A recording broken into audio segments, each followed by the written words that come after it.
There is a new phenomenon where parents find out the gender of their baby and they are disappointed. Now, what is interesting here is most parents are now preferring or would rather have girls instead of boys. Now, this reverses the historical trend. Traditionally, families would rather have a boy, carry on the family name, the legacy, but now that is changing. In Japan, 70% of parents who can only have one child would prefer a girl. Data from some fertility doctors in the US suggest as much as 80% of US families, if they could choose between a boy or a girl, would choose a girl. And the question I think we have to ask here is why? Is it, and I would say it's probably because boys and men have been so demonized, they have actually become second-class citizens. If I think who's going to have an easier ride through school, through university, through their early career, probably a girl. I think it's actually much harder to be a boy these days. So I can understand some of the anxiety parents would have if, they find out they're having a boy.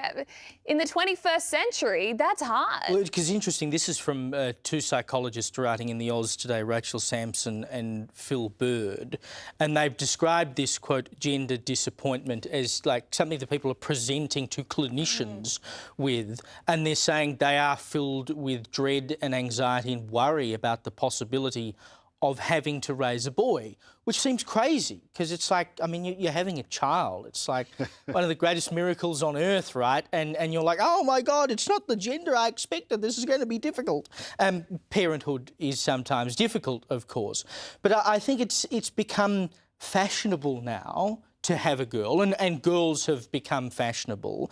And look, there had to be some level of correction because, of course, we've seen what happens when you put too much weight on having a boy, vis-a-vis China, when they had the one-child policy, for economic purposes. Ancient Greece, they just left the girls on the side of the mountain. But, like for economic purposes, there was sex-selective abortion.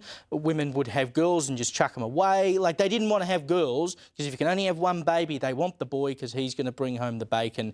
It's better for the family. And historically, that has been the case. So a correction of that phenomenon is not necessarily a bad thing. But the pendulum has now swung too far and we've gone to the other side and it's now so fashionable to have a girl that everyone wants a girl instead. What about the poor boys? Well, here's a couple of interesting things. Firstly, if you actually have proper equality, which I think we pretty much do now, you don't need to have a correction at all because, of course, the girl can go and become just as much of a breadwinner as the male can, and someone will write and say, actually, there's a difference in the pay scale, but it'll be all right. But it's not as fashionable. But it's not as fashionable, and there are a few Facebook feminists who have sort of talked about their disappointment, getting pregnant and finding out it's a boy and thinking, oh no, I wanted to raise a little, another.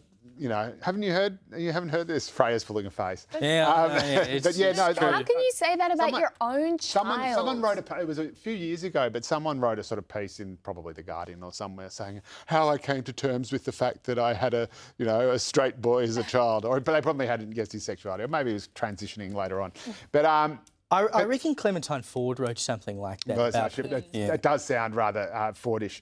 But the interesting thing is, if it is being done for sort of ideological reasons, because girls do much better at school and they develop much quicker and get much smarter, and probably just are much smarter. So, there might be that. But if it's being done for those sort of ideological reasons, the obvious repercussion of having more women than men, much more women than men, there's already a bit more women than men, is that you will increase the population because you increase your capacity to reproduce. So, obviously, a guy can't actually, unless, unless... So we males have to increase polygamy rates to make that happen. It doesn't matter. The problem is not the lack of... The problem is the lack of carriers. So it's actually good for the blokes, is what you're saying. No, well... We've got more birds. It's good for the blokes because you get more birds, but... it will increase the global population, and this is usually from the left who are saying we need to decrease the global population because climate change and we're eating up too many of the planet's resources. But the handbrake on that is a limit to how much you actually can. But I guess, Matt, all the women that they choose to have will choose not to have kids because... Yeah, well, it's true. I'll have to go and they might be a boy. Set up my harem now, I suppose.